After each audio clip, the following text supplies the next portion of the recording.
Okay.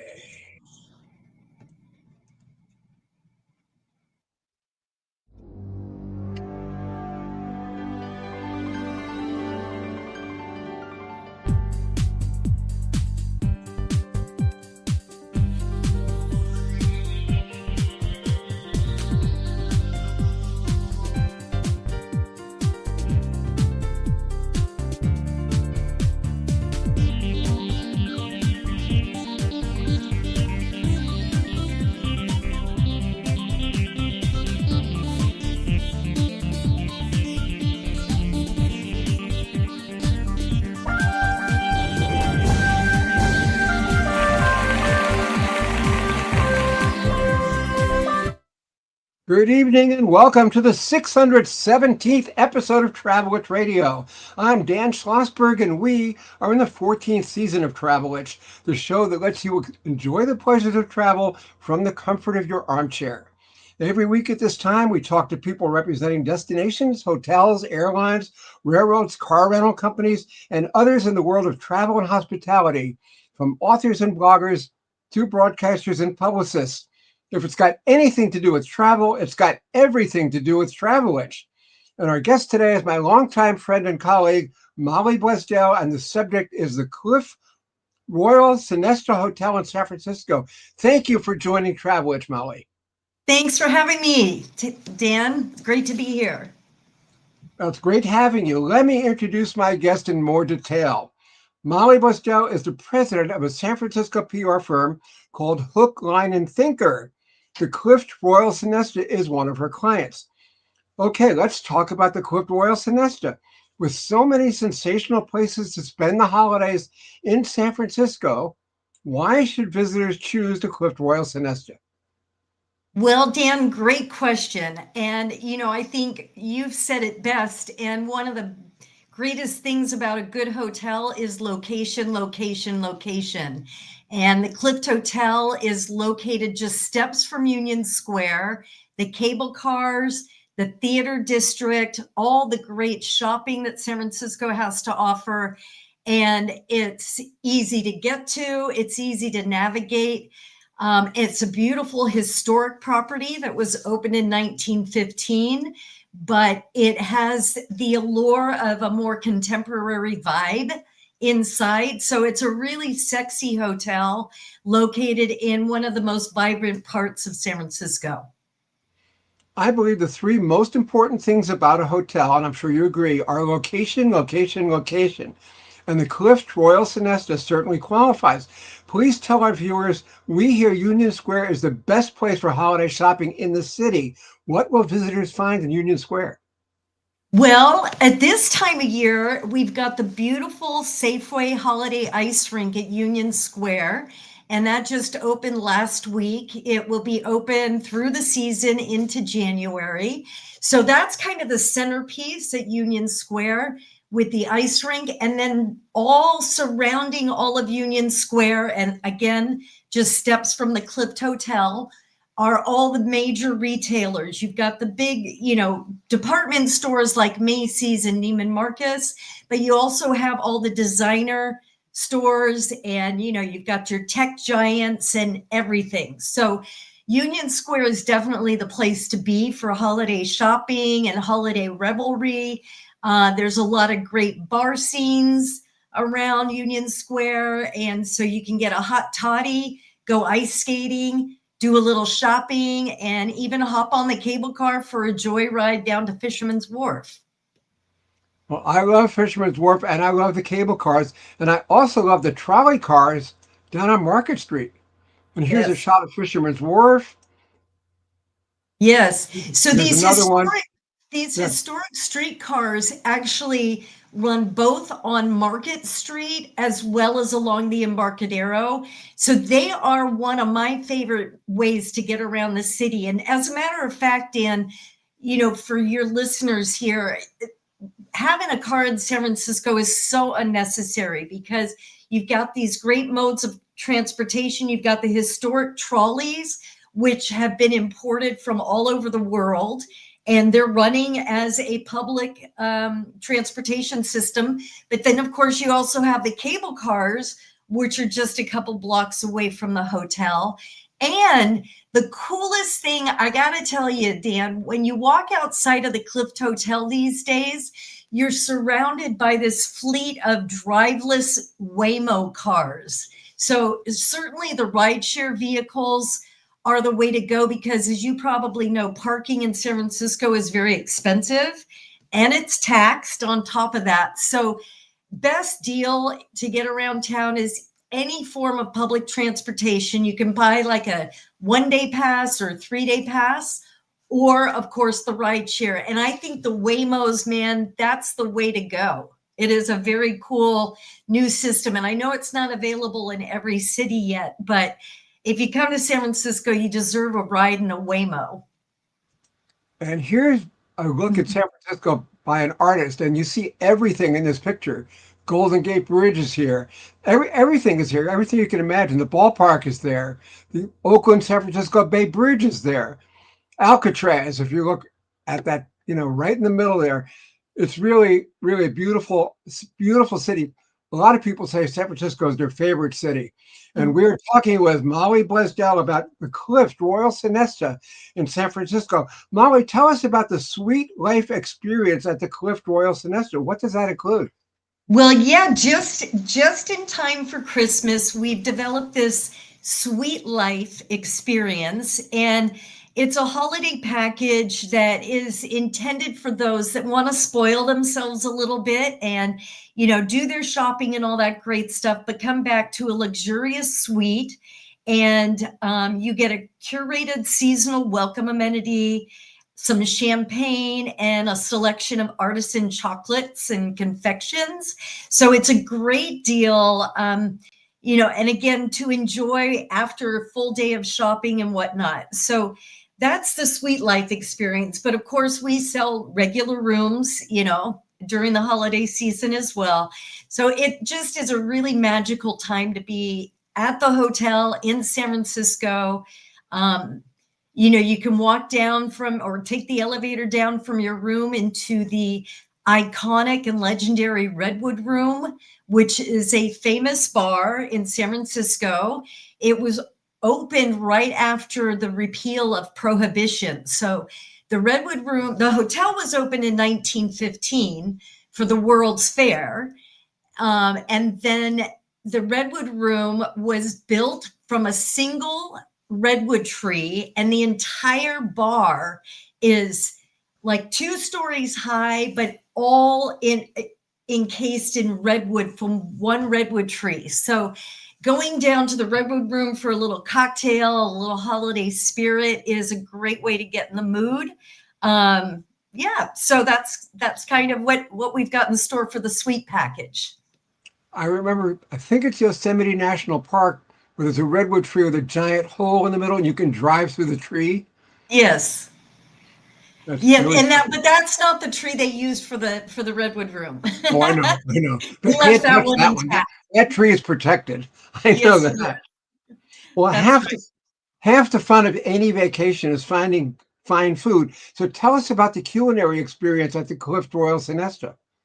Well, because we sit in such a prime dining location, the Clift Hotel really doesn't have a fine dining room. We have the Redwood Room, which is our luxury lounge, and we do serve small bites and whatnot to accompany your cocktails. And then they have a breakfast time restaurant called Frederick's in the hotel. But really, I mean, when you walk out of the hotel, there are dozens and dozens of great restaurants, every type of cuisine you can imagine. So we really encourage our guests to come in, have a cocktail in the Redwood Room, and then head out the door, have a nice dinner at any of the neighboring restaurants. And again, you've got everything from fine white tablecloth dining to sushi and Mediterranean food. And of course, then Chinatown is not a long walk away. It's about a 6-block walk. So you can walk to Chinatown.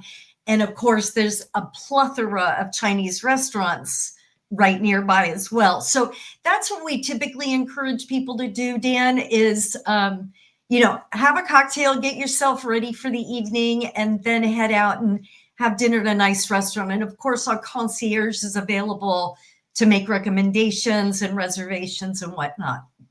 And you can jump on the cable car right outside the door, right? That's right. Yes, you can take the cable car all the way down to Fisherman's Wharf, Ghirardelli Square, those vicinities, to North Beach as well. North Beach is our Italian neighborhood, and I'll tell you, that neighborhood is really on fire right now. There's a lot of stuff going on at North Beach. So again, you could stay at the Cliff, hop on the cable car, and you've got access to all these wonderful amusements, including Alcatraz, which you mentioned earlier. One of the things I loved best the last time I stayed in a Union Square hotel was hearing the clanging of the cable car at night. How close are the cable car lines? There are 3 different cable car lines, if I remember correctly. Yes. So there's 2 routes that the cable car, well, there's 2 routes basically. There's one that goes up and down the California Street, and that's more of a commuter cable car, if you will. So the Powell Street line is what's located 2 or 3 blocks from the hotel, and that will take you down towards Fisherman's Wharf, the Ferris wheel, Ghirardelli Square, Alcatraz, all those amusements. And again, that's the Powell Street line. And I guess if you push your ear against the window, you can hear the cable cars clanging. But that's a tough one to legitimize. Well, do visitors even need cars, or can tourists get around the city on cable cars, streetcars, the BART, and the ferries? My recommendation strongly is leave the car at home, man. So if you're flying into San Francisco, don't even rent a car. It's not worth your time. And that would be for anywhere that you're staying in the city, because the public transportation is so easy to use. And like I said earlier, you can buy 1-day passes, you can buy 3-day passes, which gives you unlimited rides on any of the public transportation. But then there's also, for those that want to splurge a little bit, I would go for that Waymo experience. There's nothing like getting in a vehicle that is driveless, right? You don't have to talk to anybody. You just get in this car and it self-drives you to wherever you've programmed it. I can't imagine, but I've got to try it. Yes. Are the famous cable cars all dolled up for the holidays? It used to be more fanfare. There are some cable cars that are decorated during the holiday season, but to be honest with you, Dan, the cable cars were a client of mine for many, many years. So these days, I don't know, you don't need the cable cars to be decorated to get into the mood of it, because riding on the cable cars, you're passing through all the beautiful decor all over San Francisco. So you kind of get that vibe of the holidays without the cable cars being all dolled up. But to be sure, there are some that are decorated. But like I said, just being on a cable car in and of itself is a magical experience. And it kind of gives you that holiday glee, if you will. And I do know that the cable cars have a contest among the motormen for the best song, the best music that they can play. Well, no, okay, again, I've got experience with that because I worked with the cable car people for so long. They used to have an annual cable car bell ringing contest, and it wasn't songs that these guys made up. They were all conductors. I think we only had 1 or 2 females in the lifetime of that contest because there just aren't a lot of female conductors and gripmen. But yeah, no, that was a contest that was happening for many decades, but kind of has gone by the wayside now. Well, I know one thing that is still San Francisco is the Sea Lions. This was taken at Pier 39, which actually was a marina that the Sea Lions took over. Is it still like that there? It is, and it's kind of seasonal, to be honest. Like, there's times when you're down at Pier 39 and you can count the dozens of seals out there, or sea lions. But there's days when it's a nice sunny day and the docks are chock full. And that's the funnest time because they're all barking at each other. They're all climbing on top of each other. So it really goes in spurts, right? And it is a seasonal kind of thing. I don't know what the conditions are right now, but you can always spot some sea lions on the docks of Pier 39. And if you're staying at the Cliff House and you do ride the cable car down to Fisherman's Wharf, you can get a pretty good view of the most famous attraction in San Francisco, the Golden Gate Bridge, still beautiful after all these years. Indeed, it is. Yes. Yeah. And, there's some really cool tours these days, Dan, where like there's a sidecar tour, where the guide is on the motorcycle and then you and your friend are in the sidecar. And those kinds of tours go over the Golden Gate Bridge, which are a great deal of fun.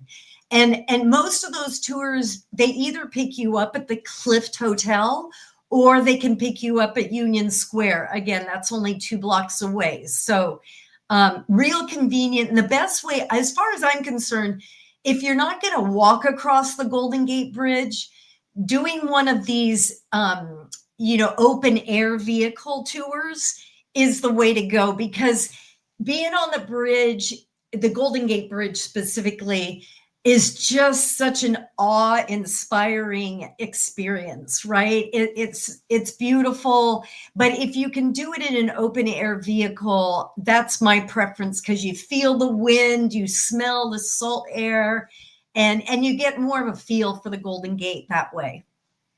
And Molly, San Francisco is known for its hills, but it's actually a compact city suitable for walking too. So how close to the cliff are things like Fisherman's Wharf, Alcatraz, the Golden Gate Bridge, and Coit Tower? Well, okay, to give you some little factoids, San Francisco is 7 by 7 miles. Okay, that's how big it is. So 49 square miles.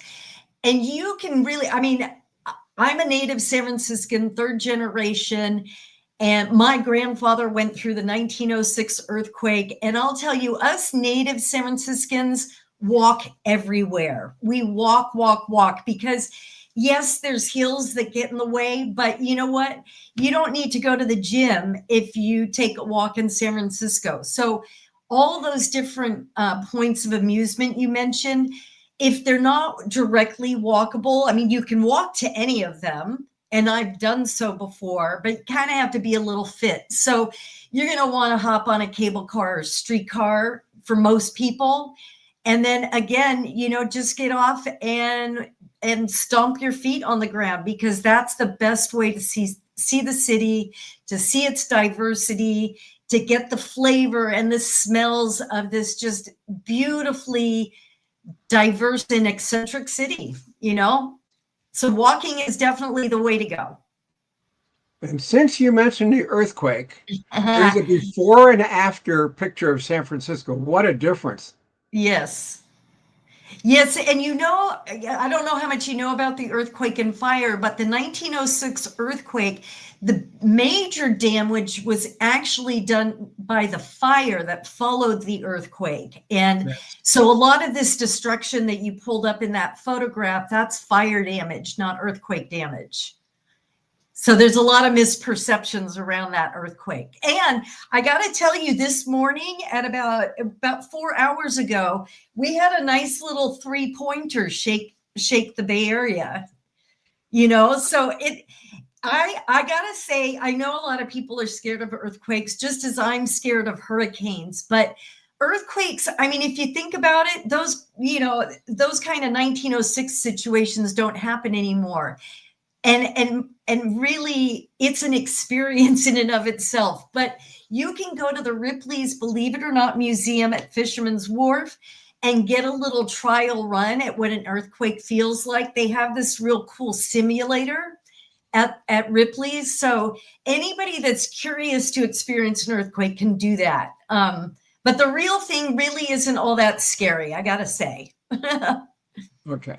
Let's hope it stays that way.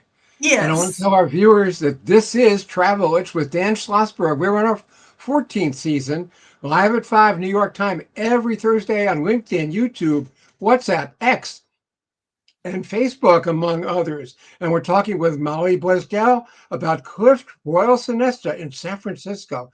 Molly, we hear there are a lot of special events and exhibitions planned for the hotel this winter holiday season. The Clift Hotel even has a couple coming up this weekend. The launch Yes. of the Making History Fun Again speaker series and the Sip and Shop event. Please explain what these things are. Yeah, absolutely. Well, we at the Clift Hotel are trying to make history fun again. So, with the roots of this hotel and its iconic Redwood Room, we've hosted so many celebrities and politicians over the years, but we're getting a sense from kind of the young adults in the Bay Area that history is really important to them. And so we've got our old timers, we've got our characters, and we decided to launch a historical speaker series at the Clift Hotel. That starts tomorrow, Friday, November 15th and 14th and 15th, sorry, Friday and Saturday, November 14 and 15. But that speaker series will be every month starting in January on the third Thursday of the month at 6 p.m. And that'll be in the Redwood Room. The one that we're launching tomorrow on November 14th, we've got the last living ex-convict from Alcatraz, Bill Baker, is joining us. He's got a book out and he's going to be talking to a big crowd of people. And he's going to be joined by a few other authors, local authors who have penned books about different historical topics on San Francisco history. And then going into the future, into 2026, the speaker series will feature everything from the history of Carville, which is a fabulous story, to the characters of San Francisco, to the history of politics, the history of rock and roll. So we've got a lot of great subject matter coming up, and certainly that's on the hotel's website so people can look and see what the lineup is for 2026. So that's the speaker series, which launches tomorrow. And then also at the Clift Hotel, tomorrow night and Saturday, we're going to have the Sip and Shop soiree, which is kind of a pre-holiday shopping opportunity. We're bringing in several local Bay Area artists who will have a variety of art and gift items available for purchase. So that's happening in the hotel's living room, both Friday and Saturday night. And that'll probably be something that we revisit on a quarterly basis. But the holiday Sip and Shop is happening tomorrow night at the Clift Hotel. And Molly, next month, visitors can hear the San Francisco Symphony play Handel's Messiah, the San Francisco Ballet perform the Nutcracker, and local vendors hawk their wares at the holiday market at the Institute of Contemporary Art. So there's a lot going on in San Francisco during the holiday season for sure. Yes, there is, and I will say, Dan, one of the things I love the best about holiday shopping in San Francisco specifically is there's a lot of opportunities like this Renegade Craft Fair or the Local Makers Holiday Market.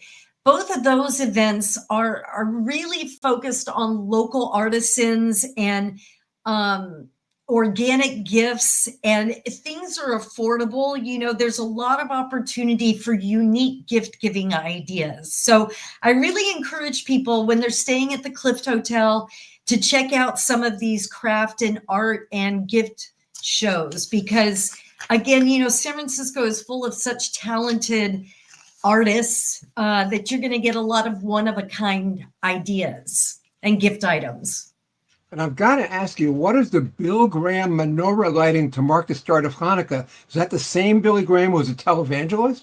No, people do get that mixed up. So no, Bill Graham, I think maybe mostly in the Bay Area, know Bill Graham as the legendary concert promoter. So he was a huge name in the Bay Area because, he brought all the big acts, all the Rolling Stones, all the, Prince, Michael Jacksons of the world. So he is more of a concert promoter.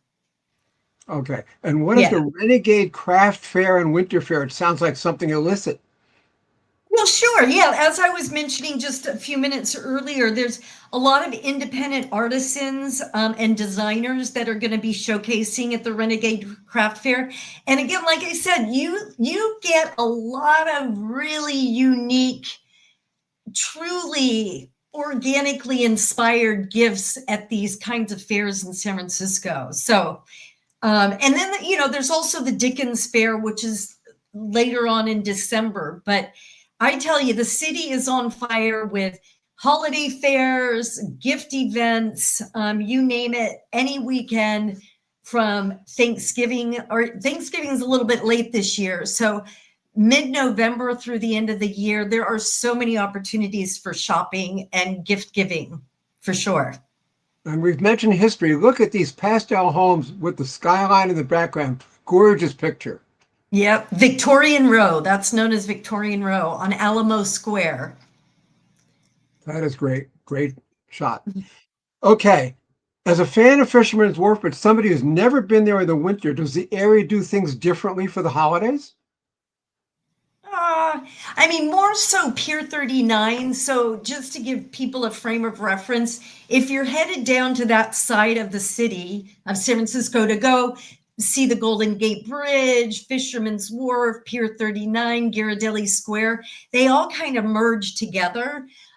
So Pier 39 is much more festive, if you will, holiday decorated with a big lighted Christmas tree and whatnot. Fisherman's Wharf, it's still a working wharf. And so there's still fishermen coming in and out with crabs and all the great stuff that they bring in from the bay and ocean. So Fisherman's Wharf, per se, that corridor, it feels like Christmas, but really if people are looking for decorations, Pier 39 and Ghirardelli Square would be the places to go, because those are more retail focused. Yeah. Okay, let's talk more about the Clift Royal Sonesta. How many rooms does it have, and are each of them different?